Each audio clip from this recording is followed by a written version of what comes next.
ಒಂದು ಮನೆಯಲ್ಲಿ ಪದೇ ಪದೇ ಪದೇ ದುಷ್ಟಶಕ್ತಿಗಳ ಪ್ರಯೋಗ, ಮಾಟ ಮಂತ್ರ, ಅಭಿಚಾರಿಕೆದಂತಹ ವಾಮಾಚಾರದಂತಹ ಪ್ರಯೋಗಗಳಾಗ್ತಾ ಇರ್ತದೆ. ಬೆಳಗ್ಗೆ ಎತ್ತಾ ಇದ್ದಂಗೆ ಮನೆ ಮುಂದೆ ಲಿಂಬೆಹಣ್ಣು ಎಸೆಯೋದು, ಅಥವಾ ಏನಾದರೂ ಕುಯ್ದು ತಂದು ಎಸೆಯೋದು, ಕೋಳಿ ತಲೆಗಳು, ಇನ್ನೊಂದು ಮತ್ತೊಂದು ಮಗದೊಂದು ನೋಡ್ತಾನೆ ಇರ್ತೀವಿ. ಕುಂಕುಮ ಚೆಲ್ಲಿರ್ತಾರೆ, ಇನ್ನೊಂದೇನೋ ಮಾಡಿರ್ತಾರೆ. ಇಡೀ ಕುಟುಂಬದ ಮೇಲೆ ಏನೋ ಒಂದು ರೀತಿಯಾದಂಥ ಮಾಟ ಪ್ರಯೋಗಗಳನ್ನು ಮಾಡ್ತಾ ಇರ್ತಾರೆ. ಸೊ ಕೆಲವೊಂದು ಮನೆ ಕುಟುಂಬಗಳಲ್ಲಿ ಭೂತಚೇಷ್ಟೆ ಅಂತ ಹೇಳ್ತೀವಿ, ಶಕಬಾಧೆ ಅಂತ ಹೇಳ್ತೀವಿ, ಅಥವಾ ಕೆಲವೊಂದು ವಾಸ್ತು ದೋಷಗಳು ಸಹ ಇರ್ತದೆ.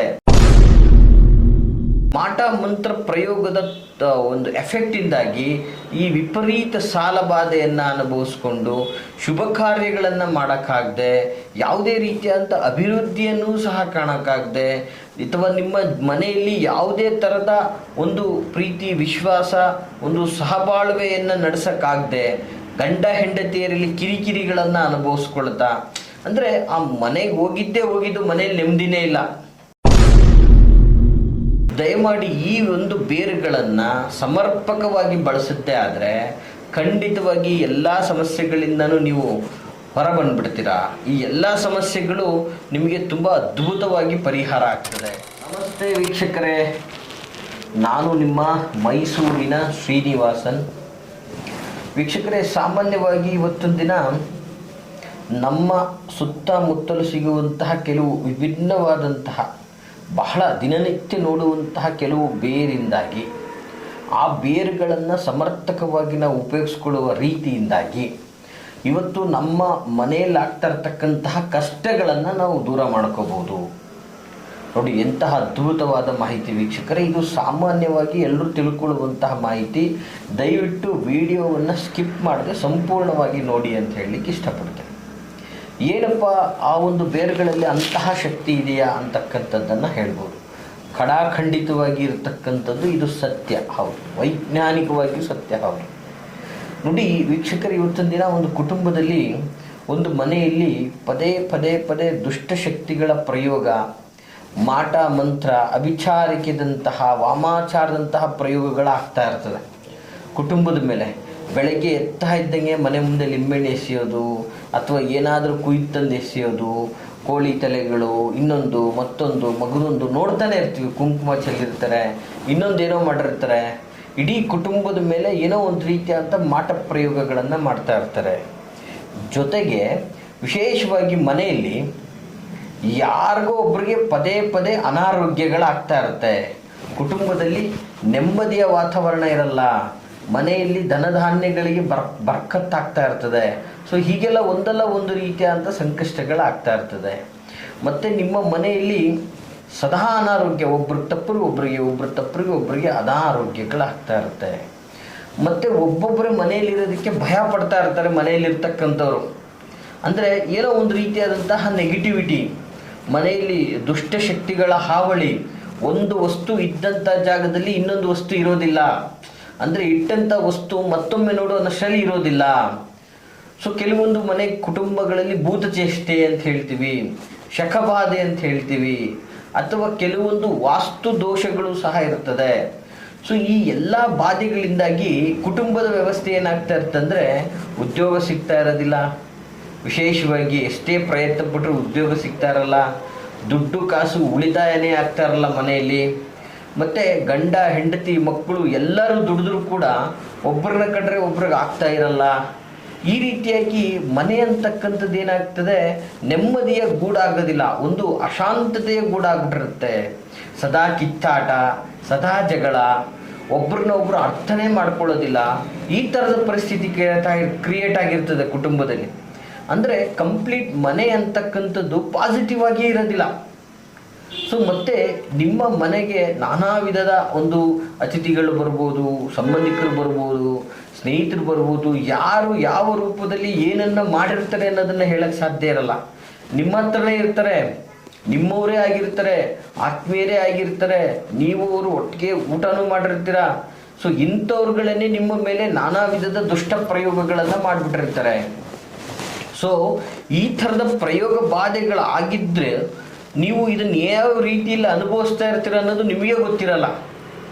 ಸೊ ಪ್ರಯೋಗಗಳಾಗಿದೆ ಅಂತಕ್ಕಂಥದ್ದು ಗೊತ್ತು, ಬಟ್ ಅದರಿಂದ ಹೊರಬರೋಕ್ಕಾಗ್ತಾ ಇಲ್ಲ. ನಾನಾ ವಿಧದಲ್ಲಿ ಬರೀ ಕಷ್ಟನೇ ಅನುಭವಿಸ್ತಾ ಇರ್ತೀರ.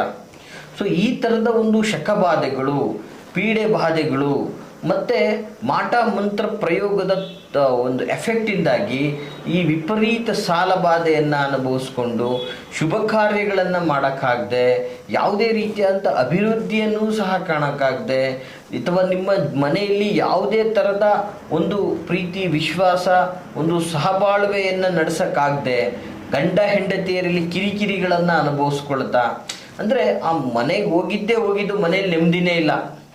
ಈ ಥರದ ವಾತಾವರಣಗಳನ್ನು ಅನುಭವಿಸಿರ್ತಕ್ಕಂಥದ್ದನ್ನು ನಾವು ನೋಡಿದ್ದೀವಿ. ಎಕ್ಸಾಂಪಲ್ಲು, ನಮ್ಮ ಒಂದು ಕ್ಲೈಂಟ್ ಹೇಳ್ತಾರೆ, ಗುರುಗಳೇ ನಾವು ಒಂದು ಮನೆಯನ್ನು ತೆಗೆದುಕೊಂಡ್ವಿ, ಆ ಮನೆಗೆ ಹೋಗಿದ್ದು ಆ ಮನೆಯಲ್ಲಿ ಏನೋ ಒಂಥರ ನಾವು ಗಂಡ ಹೆಂಡತಿ ಸುಖವಾಗಿರೋಕ್ಕಾಗ್ತಾ ಇಲ್ಲ, ನಮಗೆ ಯಾವುದೇ ಥರದ ಒಂದು ಒಳ್ಳೆಯ ಥರದ್ದು ಸೂಚನೆಗಳಿಲ್ಲ, ಬಂಧು ಮಿತ್ರರಿಂದ ಬರೀ ಒಂದು ರೀತಿಯಾದಂಥ ನಿಷ್ಠುರಗಳಾಗ್ತಾ ಇದೆ, ಮತ್ತು ಪತಿ ಪತ್ನಿಯರಲ್ಲೇ ಎಷ್ಟು ದುಡಿದ್ರೂ ಕೂಡ ಗಂಡ ಹೆಂಡತಿ ಇಬ್ಬರು ದುಡಿತಾ ಇದ್ದೀವಿ, ಆ ಮನೆಯಲ್ಲಿ ಎಷ್ಟು ದುಡಿದ್ರೂ ದುಡ್ಡೇ ನಿಲ್ತಾ ಇಲ್ಲ. ಮತ್ತು ವಿಶೇಷವಾಗಿ ನಾವು ಆ ಮನೆಯಲ್ಲಿ ಈ ಒಂದು ಕೆಲವು ದಿನಗಳಲ್ಲಿ ನಮಗೆ ಒಂದು ರೀತಿಯಾದಂಥ ವಿಕೃತವಾದಂತಹ ಶಬ್ದ ಕೇಳಿಸ್ತದೆ, ಮತ್ತು ಒಬ್ಬರೊಬ್ಬರೇ ಇರೋದಕ್ಕೆ ಭಯ ಆತಂಕ ಆಗ್ತದೆ, ಒಂದು ರೀತಿಯಾದಂಥ ಅದು ಸ್ಮಶಾನದ ಮೌನ ಅನ್ನಿಸ್ತಾ ಇದೆ, ನಮಗೆ ಈ ಮನೆಗೆ ಬಂದ ಮೇಲೆ ನಮಗೆ ಅಭಿವೃದ್ಧಿನೇ ಇಲ್ಲ, ಏಳ್ಗೆನೇ ಇಲ್ಲ, ಈ ಥರದ್ದೆಲ್ಲ ವಿಚಾರಗಳನ್ನು ನಾವು ಕೇಳಿರ್ತಕ್ಕಂಥದ್ದು.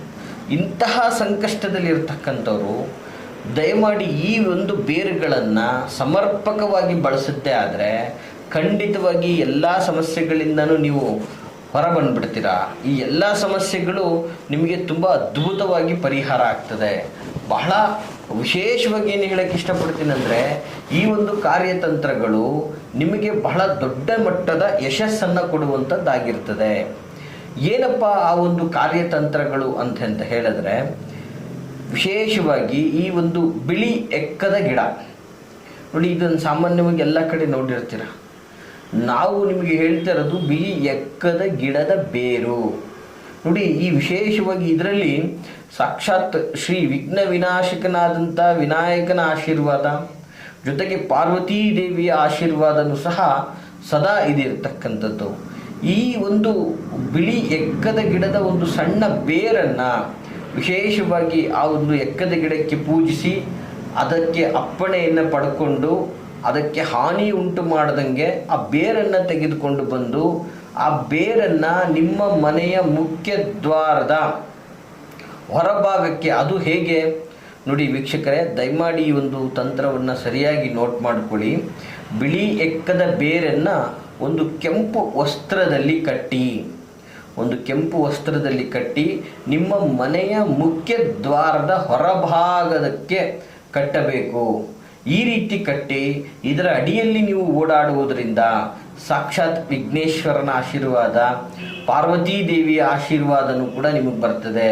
ಇದರಿಂದ ನಿಮಗೆ ಯಾವುದೇ ಥರದ ಈ ದುಷ್ಟ ಬಾಧೆಗಳು, ದುಷ್ಟಶಕ್ತಿಗಳು ನಿಮ್ಮನ್ನು ಆವರಿಸ್ಕೊಳ್ಳೋದಿಲ್ಲ. ವಿಶೇಷವಾಗಿ ಧನಧಾನ್ಯಗಳಿಂದ ಸಮೃದ್ಧಿಯನ್ನು ಹೊಂದುತ್ತೀರಾ. ಸೊ ಅಭಿವೃದ್ಧಿ, ನಿಮ್ಮ ಮನೆ ದಿನೇ ಏಳಿಗೆ ಆಗ್ತದೆ, ನಿಮ್ಮ ಮನೆ ಅಭಿವೃದ್ಧಿ ಕಾಣ್ತದೆ.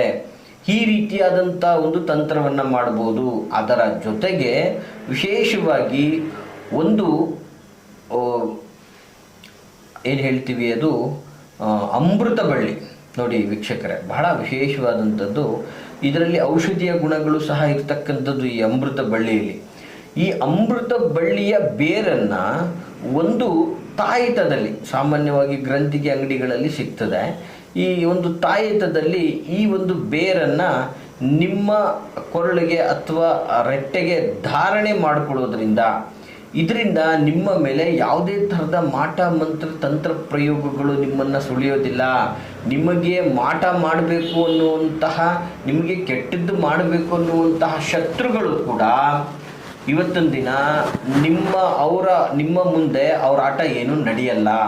ಕಂಪ್ಲೀಟ್ಲಿ ಅವರು ಶರಣಾಗತರಾಗ್ಬಿಡ್ತಾರೆ. ಅಂದರೆ ಅವ್ರು ಎಷ್ಟೇ ಮಾಡ್ಕೊಂಡು ಹೋದ್ರೂ ಕೂಡ ಅದರ ಎಫೆಕ್ಟ್ ನಿಮ್ಮ ಹತ್ರ 10 ಪೈಸೆನೂ ಸಹ ಸುಳಿಯೋದಿಲ್ಲ.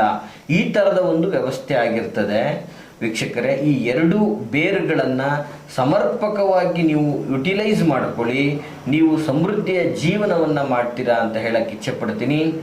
ಯಾರಿಗೆಲ್ಲ ಈ ಮಾಹಿತಿ ಇಷ್ಟವಾಗಿದೆ ಲೈಕ್ ಮಾಡಿ. ಹಾಗೆ ಯಾರೆಲ್ಲ ಕಷ್ಟದಲ್ಲಿದ್ದಾರೆ ಅವ್ರಿಗೆ ಈ ಒಂದು ವಿಡಿಯೋನ ತಪ್ಪದೇ ಶೇರ್ ಮಾಡಿ ಅಂತ ಹೇಳ್ತಾ, ಹಾಗೆ ನಿಮ್ಮ ವೈಯಕ್ತಿಕ ವಿಚಾರಗಳನ್ನು ಮುಕ್ತವಾಗಿ ನಮ್ಮೊಟ್ಟಿಗೆ ಸಮಾಲೋಚನೆ ಮಾಡಬೇಕು, ಕೇಳಬೇಕು ಅನ್ನುವಂಥದ್ದೇ ಆದರೆ ಈ ಒಂದು ವಿಡಿಯೋದಲ್ಲಿ ಕಾಣ್ತಾ ಇರತಕ್ಕಂತಹ ಸಂಖ್ಯೆಗೆ ಕರೆ ಮಾಡಿ ಅಂತ ಹೇಳ್ತಾ, ಮುಕ್ತವಾಗಿ ಭೇಟಿಯಾಗಲು ಮೈಸೂರಿನ ವಿಜಯನಗರ 2ನೇ ಹಂತ KD ಸರ್ಕಲಲ್ಲಿ ನನ್ನ ಕಚೇರಿ ಇರ್ತಕ್ಕಂಥದ್ದು.